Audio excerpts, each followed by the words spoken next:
गौतम बुद्ध दार्शनिक नहीं, मेटाफिजिक्स और परलोक के प्रश्नों में उनकी जरा भी रुचि नहीं है।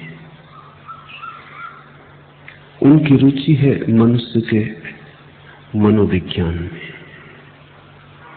उनकी रुचि है मनुष्य के रोग में और मनुष्य के उपचार में।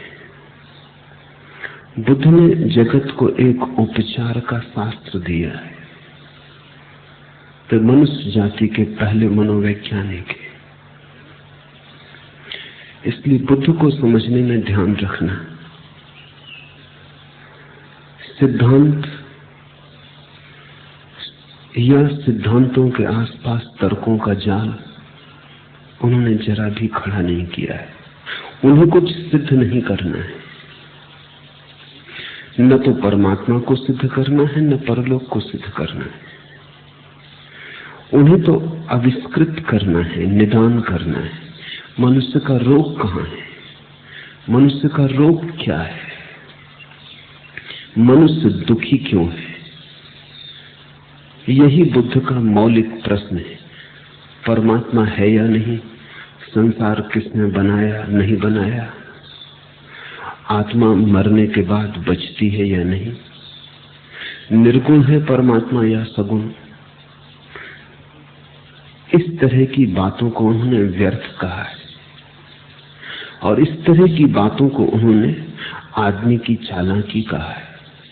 ये जीवन के असली सवाल से बचने के उपाय है। ये कोई सवाल नहीं है, इनके हल होने से कुछ हल नहीं होता। नास्तिक मानता है ईश्वर नहीं है तो भी वैसे ही जीता है, आस्तिक मानता है ईश्वर है तो भी उसके जीवन में कोई भेद नहीं। अगर नास्तिक और आस्तिक के जीवन को देखो तो तुम एक सा पाओगे, तो फिर उनके विचारों का क्या परिणाम है। परलोक है या नहीं, इससे तुम नहीं बदलते। और बुद्ध कहते हैं जब तक तुम न बदल जाओ तब तक समय व्यर्थ ही गंवाया। बुद्ध की उत्सुकता तुम्हारी आंतरिक क्रांति में। बुद्ध बार बार कहते थे कि मनुष्य की दशा उस आदमी जैसी है जो एक अनजानी राह से गुजरता था और एक तीर आकर उसकी छाती में लग गया। वो गिर पड़ा है, लोग आ गए, लोग उसका तीर निकालना चाहते हैं, लेकिन कहता है ठहरो, पहले मुझे ये पता चल जाए कि तीर किसने मारा। ठहरो, पहले मुझे ये पता चल जाए कि तीर उसने क्यों मारा। ठहरो, मुझे ये पता चल जाए कि तीर आकस्मिक रूप से लगा है या सकारण। ठहरो, मुझे ये पता चल जाए कि तीर विष बुझा है या बिन विष बुझा। बुद्ध ने कहा वह आदमी दार्शनिक रहा होगा, वो बड़े ऊंचे सवाल उठा रहा है, लेकिन जो लोग इकट्ठे थे उन्होंने कहा ये सवाल तुम पीछे पूछ लेना, पहले तीर निकाल लेने दो, अन्यथा पूछने वाला मरने के करीब है। उत्तर भी मिल जाएंगे तो हम किसे देंगे। और अभी इन प्रश्नों की कोई आत्यंतिकता नहीं है, अभी तीर खींच लेने दो। तीर छाती में लगा है, खतरा है, तुम ज्यादा देर न बच सकोगे। बुद्ध कहते ऐसी ही दशा में मैं तुम्हें पाता हूं और तुम पूछते हो कि संसार किसने बनाया। पहले इसका पता चल जाए तब करेंगे ध्यान। क्यों बनाया, पहले इसका पता चल जाए तब बदलेंगे जीवन को।